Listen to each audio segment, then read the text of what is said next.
নয়ন সম্মুখে তুমি নাই, নয়নের মাঝখানে নিয়েছো যে ঠাই।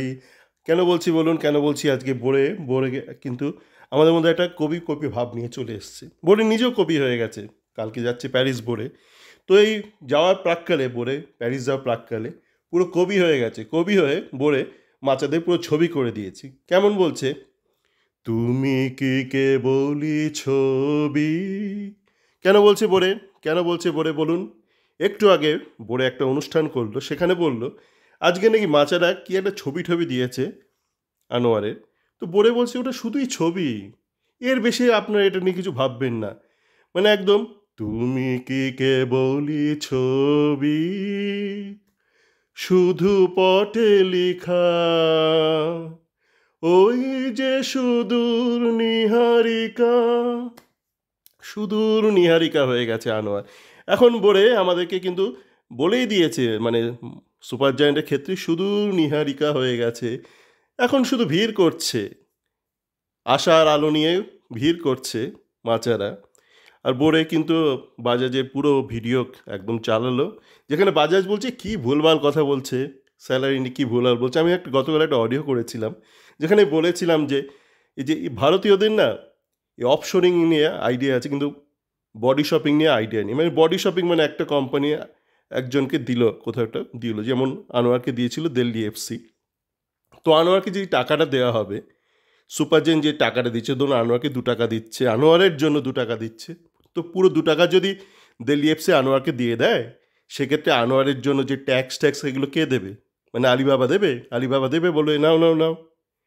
তো এইগুলো কাটছাট করতে যাই না, মানে এত অশিক্ষা কেন, এত অশিক্ষা কেন? আপনি কি রোজ হাঁসের মাংস খান? খাবেন না, মুরগি খান। মুরগি খান আর মুরগি হয়ে যান, তাও ভালো। হাঁস খাবেন না, হাঁস খেলে আপনি অবধারিত মুরগি হবেন। যে কি বোরে কিন্তু আরও একটা কথা আজকে সকালে বলেছে। কি বলেছে না, তখনও অত কবিতা ছিল না বোরের মধ্যে।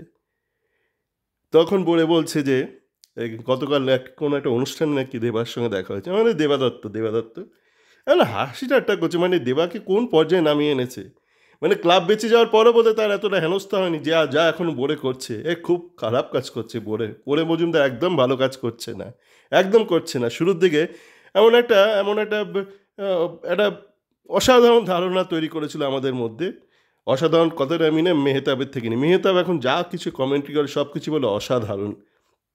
ভুলভাল কাল দেখলাম একটা অনসাইট, একটা পিয়ারলেস কার সঙ্গে খেলা হলো ভুলে গেলাম, পুলিশ অ্যাথলেটিক ক্লাবে একটা প্লেয়ার দেখলাম বিশাল অনসাইড, তাকে অফসাইড দিয়ে দিচ্ছে রেফারি। আর মেহতাব হঠাৎ করে অফসাইড অফসাইড করে চিল্লালো। আর মেহতাব সব কিছুতে অসাধারণ অসাধারণ। তো আমি এখন বুঝছিলাম, মানে ও অসার ধারণ করেছে, মানে ওর মধ্যে একটা অসারতা ধারণ ধারণ করেছে, মানে ও নিজের কথাবার্তায়। তো এখন কিন্তু বোর্ডে কিন্তু একটা অসাধারণ করে দিচ্ছে আমাদের দেবাকে, মানে দেবা যাই বলছে মনে হচ্ছে একটা অসাধারণ করেছে, মানে একটা ভার ভার পর্যায়ে নামিয়ে দিয়েছে।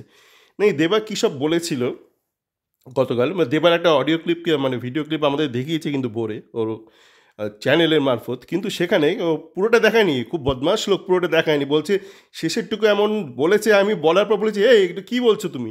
বলছে দেখাও না দেখাও না দেখাও না, মানে মানে দেবা দেবা বোরেকে বলেছে দেখাও না দেখাও না, মানে খিল্লি পেয়েছে, মানে পেয়েছে রকের কোনো একটা ফালতু ব্যাপার।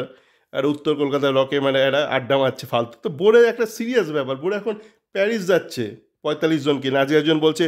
বোরের চ্যানেল তো পুরো দাঁড়িয়ে গেল দাদা, আমাকে বলছে কলকাতা থেকে, বলছে একটা ছেলে। আমি বললাম ভাই, বোরের চ্যানেল যদি ডুবে যেত না, 45 জন বিরোধী পক্ষ লেগে যেত, মানে একদম মুখ্যমন্ত্রীর বিরুদ্ধে লেগে যেত, বলতো পশ্চিমবঙ্গ থেকে শিল্প চলে যাচ্ছে, 45 জনের চাকরি চলে গেছে। হ্যাঁ, তো বোরে কিন্তু বাঁচিয়ে দিয়েছে।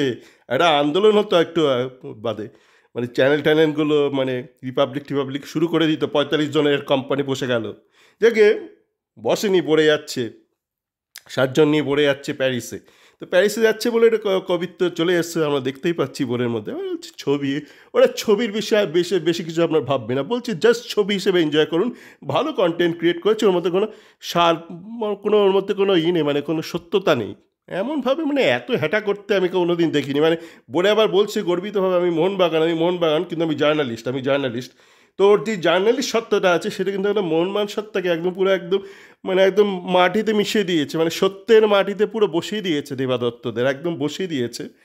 তো তো বলছে ভাই এসব কিছু বলো না, আমি আর জার্নালিস্ট, এখন বোরে জার্নালিস্ট হয়ে গেছে। আর বোরে কখন কি বলছে বোঝা যাচ্ছে না। একবার বলছে আমি প্যারিস গিয়ে শুধু অলিম্পিক্স কভার করবো, আবার বলছে অলিম্পিক্সে মাঝে মধ্যে আমি একটুখানি ট্রান্সফার নিউজও দেবো। মানে আমাকে অনেকে বলছে কি দাদা মানে বোরে কি মানে প্যারিস গিয়ে আর দেবে না আমাদের ট্রান্সফার নিউজ? তো বোর্ডে কিন্তু মানে নিজেও জানে না, কখনো বলছে দেবো, কখনো বলছে দেবো না, কখনো বলছে এই এরাই দেবে, এরা ইন্ডিয়াতে এদেরকে রেখে যাচ্ছে, এদের প্যারিস নিয়ে যাবো না, এত পয়সা নেই আমার, 60 জনকে নিয়ে যাচ্ছি, 45 জনকে নিয়ে যেতে পারলাম না। তারপর আবার বলছে না না আমিও কিন্তু ফাঁক তালে, মানে ইন্ডিয়া তো রোজ রোজ আর গোল্ড পাবে না, তো অনুষ্ঠান চালাতে হবে বোর্ডেকে। যাচ্ছি প্যারিসে কী করে, বলছে আমিও মাঝে মধ্যে ঢুকে ওই ট্রান্সফার নিউজ দিতে থাকবো। আর বলছে কত তারিখ উইন্ডো বন্ধ হচ্ছে, কে একজন বললো 12 তারিখ, জানি না কোন উইন্ডো, মানে নিজের বাড়ির উইন্ডো হতে পারে, মানে ফিফার উইন্ডো তো অগাস্টের এন্ডও বন্ধ হচ্ছে, যাকে এতটুকু ভুল হতেই পারে। গ্রাউন্ডম্যান বলছে, এরা গ্রাউন্ডসম্যান, এরা রোজ ক্লাবে যাচ্ছে, ইস্টবেঙ্গল ক্লাবে যাচ্ছে, মোহনবাগান তাঁবুতে যাচ্ছে, মোহনবাগানটা তো আর ক্লাব নয়, ওটা তাঁবু। তো এই বলার ছিল। এখন কিন্তু পুরো বোর্ডে কিন্তু পুরো ছবি করে দিয়েছে, মানে আনোয়ার কেসটাকে ওই সুপার জায়ান্টের ক্ষেত্রে পুরো ছবি করে দিয়েছে। আপনারা সকলে ভালো থাকবেন, কালকে রোববার আরও ভালো থাকবেন।